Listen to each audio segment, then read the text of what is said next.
All right, very good. Our last speaker before lunch is Rob Swinney. Rob is a British astronomer and military engineer. He's the Deputy Director of the Initiative for Interstellar Studies, as well as their Finance Director.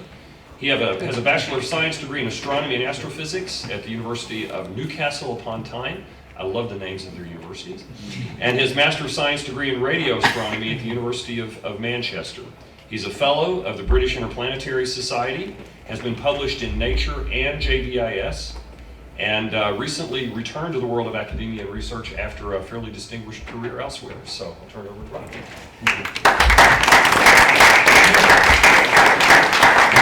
Hello. Thank you for that. I realise that I stand between you and lunch, which is always a difficult session to take. But thank you for that introduction, Les. Let's just whiz through the first couple of slides, and if I may, the next slide, please. Okay, so that's me, just retired a few years ago as a squadron leader in the Air Force, an aircraft systems engineer, mostly avionics, mostly logistics to be exact. And my educational background goes back all the way to the 80s, and it was quite hard, I can tell you, getting back into it after a few years in the Royal Air Force. Next slide, please. I can't give you an update particularly without giving you a bit of context, so I will do a bit of background and then come to more of our later stuff over the last year or so. I guess, if you'd like to put your hand up if you've heard me speak about Project Icarus before. So a handful of people, so it will be alright just to go through some of the starting stuff again and then draw some conclusions later on. I always like to start with this picture. This is a British Interplanetary Society study from the 1930s, 1938 in fact. That organisation started in 1933, and this is one of the early projects they did, and they developed a study on a moonship, and it was a multi-stage rocket, and this was the lander. And some of you might recognise it. This is a modern rendition done by David Hardy, and that's the sort of legacy that we have in Project Daedalus and Project Icarus, so I like to always start with that and promote the British Interplanetary Society a little bit. Next, please. Of course, we're not just talking, as you're well aware, of the moon here. We want to go right out to the nearest stars, and that's a logarithmic scale there from the Sun to Alpha Centauri, and we're in there around on the Earth at 1 astronomical unit, and we've sort of struggled out to the first 100 AU, and we need to get to Alpha Centauri, 270,000 astronomical units. It's an awful long way. Next slide, please. Now, I was brought up, like many of you may be, with Star Trek, and next one please, and Star Wars as a young man, and I was expecting that to be reality as soon as I grown up, but of course it wasn't. Next please. I'm absolutely in awe of what was done in that era, but the comparison between what was achieved in practicalities and in the imagination were completely different. So I became a little bit disillusioned, I would say, and I got a job, and I got a career, and I got a mortgage, and sort of left that sort of field a little bit. It was always in my heart, in the background. Next, please. And this is New Horizons, going to arrive at Pluto sometime next year, in fact, July the 15th, I think. And almost the state of art of our explorers at the edge of our solar system. And it's a fly past, and it'll all be over in a few hours or days. But that technology, the heritage goes all the way back to the early part of the space race and that time. So in terms of speeds and things, we haven't really progressed an awful lot. So let me just reflect back to what the members of the British Interplanetary Society were thinking in those days, was that one of the questions that came up was the Fermi paradox. If extraterrestrial life exists and interstellar travel was possible, where were they? So while they were sitting around the pub in London probably, they decided to say, well, let's carry out a project to see whether interstellar travel is feasible. That was the target they set themselves at the time. And they came up with Project Daedalus, which took them about 5 years to get through, and is responsible for all that follows with what I'm going to discuss this morning. Next, please. It was based around a paper, and their solution to the problem was inertial confinement fusion. And I don't need to go into too much detail, but obviously you're going to fire electron beams at that time at the pellets and get them to fuse, and then just use that as to provide the momentum forward to the spacecraft. Next, please. You've seen this or something similar The big challenge with the Daedalus project, it was just huge. So 50-odd thousand tons, not designed to launch from the ground, obviously, just from in space, but just massive compared to something like a Saturn V rocket, moon rocket. Next, please. So 35 years later, the members of the British Interplanetary Society, along with, I see Mark's here, which is great, because it was originally kicked off with Tau Zero Foundation as well, well, mulling this situation with Project Daedalus, and realising, well, how about we update the whole thing and see what we can do now? And I think one of the key questions they asked themselves in that a few years ago was, you know, Daedalus pretty much showed that it was feasible, but can we do something that's really today credible, having sort of 35 years more technology development? So that was the goal in a nutshell, what we set ourselves when we started Project Icarus. And this is the symposium we kicked off in the headquarters in London. That is some of the original Daedalus team there, Alan Bond, Bob Parkinson, Jerry Webb, and some of the new guys who started off Project Icarus. I always complain at this stage because I was there at that symposium, but I do not seem to be in any of the photographs. But I was there. You were behind the camera, weren't you? No, I was sat at the front, but not in any of the photographs, unfortunately. Next, please. So we started off. The team numbers have gone up and down over the years, but we've had quite a big core of people helping us out. A very, very educated group. You know, many PhD guys, which is really great. And we split up into 20 program modules that we've been slowly working through. Next, please. We set ourselves some terms of reference, you know, basically project requirements, and you can read through them at your leisure, but I won't go into too much detail. But the idea is that Daedalus was a flyby mission. I suppose one of the key criteria we said that we needed to add into that was we needed to slow down and do some observations in situ in our target system. So that was one of the targets we set for Project Icarus. And to do that, we actually relaxed some of the constraints they put on Daedalus. Daedalus wanted to do it in 50 years. We said, well, we'll try up to 100 years, but we want to be able to basically come into orbit in our target system. Next, please. So between 2009, or the start of 2010, and sort of, I think this was the fall of 2011, we were doing a lot of work, and we actually produced, I stopped counting after about 70 trade studies or more about particular research topics that we dug into really quite deeply. And we turned up at the 100-Year Starship Symposium in Orlando. I don't know if any of you were there. But we were all over it like a rash, basically. We had a whole load of people, the biggest group there in time. We did loads of presentations with all the work we've been doing and made a really big impact. And at the same time, we formed, I wasn't actually involved at this part, but we formed a company, a not-for-profit company, or non-profit, I think you call it, in the US. To manage, we were getting donations. We had the 100-Year Starship that we were going to bid for, so it was just a sensible thing to create that organisation. The challenge for me was, and like I say, I wasn't quite involved with that particular bit, is the key people that formed Icarus Interstellar and the legal and all that sort of thing were the key people in Project Icarus. It almost temporarily decapitated everyone from the project while they ran around getting involved with the 100-Year Starship bid and setting up this company. So the amount of effort sort of decreased quite a bit for, well, I calculated approximately 18 months, so quite a while. And if you don't know, we were part of three teams,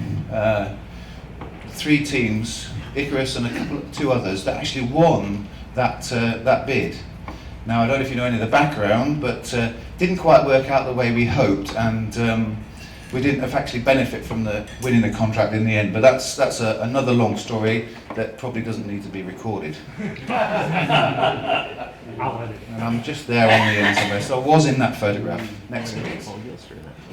Oh, I just mentioned some of the case studies. There's a lot of background, and you can read about them online and things. There's lots and lots of work that we did. We haven't got time to go into here, especially helium-3 mining. Next, please. One thing I did get involved with, which is different from Project Daedalus. Daedalus just assumed there was a solar system-wide economy, and you would be able to do this interstellar probe in so many decades hence. They never gave us a roadmap or any idea of how you might get there. So we did a little work on precursor missions. And not only that, for me, we actually started doing some of the calculations for designing spacecraft missions, which I'd never done before.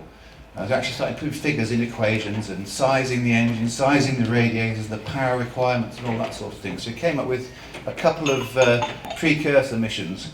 One built around a sort of advanced Vasimir, and then another couple designed around a sort of relaxed, smaller, Daedalus engine. So, but it was just good practice at the time, and really important. We started doing numbers. Next, please. Okay, there's the mission. With 1 to 1,000 astronomical units was Pathfinder, then 10,000 units, and then 50,000 astronomical units. Next, please. Oh, you better click the button a couple times, thank you. Let's see what comes up. Okay, so it's just a chance to do some precursor work. Came up with steps to a Daedalus-like mission, but there was limitations and differences to what we were doing. But we managed to get a few papers published and that sort of thing. Next, please. The problem I had perceived is actually there was designs or sketches like this one, which was really great, an antimatter engine, which had no calculations behind it. So I was trying to say to the guys, stop doing these wonderful illustrations because there's no backing to them. There's no design work. There's no engineering. I mean, it looks great, but let's get back to the engineering. Next, please. And the reason I can say that because in start of 2013, they invited me to be project leader. So I said, right, let's get a grip. We've had this hiatus of work from the Icarus, Interstellar, and the 100-year Starship thing. How can we reinvigorate the design work and start designing spacecrafts? That's what the people were getting involved with, wanted to do, design spacecraft. So what I did is I initiated a competition last year that ran from the start of the year to the fall, and we had a get together in October last year and came up with some designs, which is the first time we'd really put designs to paper. Next, please. There was 4. We started with 5 teams. We ended up with 4 designs that were presented. The first one was Project Resolution, which is the closest to Daedalus, so an ICF shock ignition system, single stage, but we're able to get rid of those fuel tanks when they were used up. And it's Kelvin's baby. It's a shame he's not here to tell you more about it. Next, please. And there's just a bit of the configuration. But remember now, there are design figures and maths and engineering being put behind these designs. Next, please. Another one that came up with is based around ultra-dense deuterium. Now, who's heard of ultra-dense deuterium? Not many. Who's heard of metallic hydrogen? You know, my background was astronomy, so I've heard of metallic hydrogen, and there was some research, unfortunately, by one group that in Sweden that talked about ultra-dense deuterium. Now, the problem with ICF is getting that ignition. Now, if you've already got ultra-dense deuterium, that gives you a big step forward with the ignition system to maybe cut back on all the complexity to get something that will work quite easily. But remember, it's not been proved yet because there is only one group in Sweden that's come up with the details. So we put this one on the back burner until we wait for more research. Zen. Next, please. But what we've discovered that if this was true, that was a real big advantage. Right, next slide, please. You'll hear more about Firefly, which is Robert Freeland's design and his team. Mainly called Firefly because there's a silicon carbide tube here with a glowing plasma in it, which obviously make it look like a firefly. But I'll let him go into more details then. Next, please. But it's based around the Z-pinch principle, which is something that occurs in nature quite, it's quite well known. But I won't go into any more now. Robert is speaking later and we'll go into much more detail, so I'll leave that to him. Next, please. The team that won our internal competition was the Ghost team. They called themselves the Ghost team. It was a team of students from Munich University who started late and ghosted up on the inside. That's where they got the name from. But this was an ICF-based spacecraft. They did a great job in terms of the whole system. You know, all of the requirements, all the systems, did a much detailed solution, which they could do. There was about 15 of them working on it, so they did have a bit of an advantage on some of the teams, and they came up with this design. Next, please. That hasn't been reproduced too well, but these are the figures from last year. What I will say is things have iterated since then, and they have changed slightly. One thing you will notice is we worried about the size of the Daedalus. Unfortunately, it's just got even bigger. We are trying to break into the system, so that's caused us issues. And you'll notice the fusion scheme here is deuterium, when Daedalus was deuterium helium-3, because of the problems perceived with actually mining the helium-3 from anywhere. Next, please. So this is the team that won. So you'll recognise Andreas, here he is, and Lucas Schrenk is here as well. So a really, really good team of guys, and we're pleased to have them as part of the Project Icarus. Next, please. So what have we done this year? This is a bit of an update. Well, we have continued to iterate those designs. I tried to kickstart a competition again, but it didn't really work because we thinned the team out into 5 sub-teams last year, and it just made the teams too small, really. So we've had to try and curtail that idea. We just worked all year reiterating the best designs to a workshop that we had just last weekend. We had a couple of changes. We've had a team from Drexel University designing this PJMIF system, which was one gap in the propulsion systems that we were looking at, which means we've now got ICF, Z-pinch and PJMIF to actually trade down on and select from. So that's got to be done in the very near future. Next, please. Well, just a quick drawing from the cartoon from the Drexel guys. If you spot anything that might be missing? Fuel? Yeah, a lot more fuel, that's true, and something like radiators or something. But they did a good job on some of the systems they were working on. I'm very glad that we've got someone looking into PJMIF. Next, please. But I left this one in because I usually, whenever I give a sort of presentation like this, and you've seen this before, is we tend to forget how much we can achieve and the timescales we're talking. This is someone messing around in the bicycle workshop 100 years before this thing is put into space. So we can achieve humongous steps if we apply ourselves. And the other comparison I usually make is the old Kon-Tiki bamboo sail ships in the Pacific compared to a container ship or a cruise liner. There's just absolutely a massive change of scale and capacity. Next, please. But sadly for me, this is still going to take a little bit longer. Next, please. But one of the main key aims, besides those terms of reference you've seen for Icarus, some of the objectives for doing Project Icarus was to inspire more people to get involved with designing spacecraft and interstellar spacecraft. And Alan Bond has gone off to do his thing, which he perceives as the next key step in getting moving into space, is the cheaper access to low Earth orbit. So Alan Bond, who was the main guy behind Daedalus, is now working for reaction engines and trying to design this Sabre engine and put it into a single stage to orbit space plane. So a real key step. Next slide, please. And as I said, we're trying to inspire others. And if you date Project Icarus as around 2009, I believe Kelvin and Richard were talking about it in 2007. I sometimes wonder how much influence that had on the DARPA 100-year Starship process. I wonder whether the thought actually filtered across the pond somehow to maybe suggest they start that process. So in effect, all of the outcomes of that organisation and our work has just increased tremendously. We've got university teams at Munich and Drexel and Texas and elsewhere. And of course Kelvin has now started his new organisation, which is the Institute of Interstellar Studies, which is another group with more universities, etc., designing spacecraft and interstellar craft. Next, please. So I like to wind up there a little bit because I like to leave as much time as possible for questions, but I'd like to thank you for the invitation here. I would say that when Kelvin told me that it was to come here, he had lived in Reading, which is on the banks of the River Thames, He said it's the Thames Valley Interstellar Workshop. I thought he said the Thames Valley Interstellar Workshop. The next thing I find out, I'm out here. But thank you very much for your attention. I'll take questions.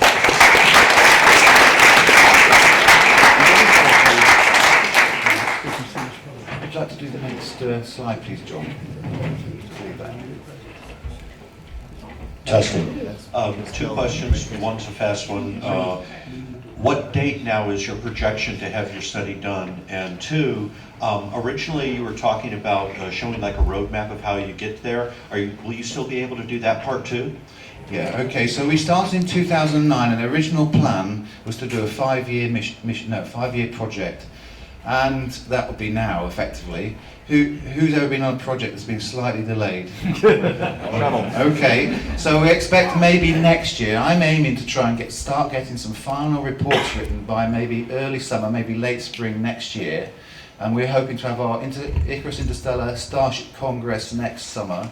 And that's the sort of target dates I'm aiming for. And I'm quite confident that we're going to be able to do that. We've got some great system work that's been done. We've got some great designs that have come together, and I'm hopeful that's what's going to happen. Second question was the roadmap, and that would include having a roadmap of how we think, roadmaps can be a bit dull, but how we think you might get to an Icarus type mission, and that will be very debatable, I'm sure. Yes? When I talked to the gentleman, Now wait on the mic. There you go. when I talked to the gentleman this summer from Skyline, he said that they were going to be doing some testing on the Sabre engine September, October finally. Did they ever get to do it? I don't know how far the testing has gone, but I know they were going to be given £60 million from the European Space Agency to do more testing on the engine. I don't believe they've actually had that money yet, but it's in the pipeline any day now. So I guess that particular testing you're thinking about hasn't happened yet. Okay, well, the reason we got into a conversation is because when I looked at the engine, I said, that's first generation, the SR-71 engine. He sat there and looked at me funny. He said, it's 2 generations past that.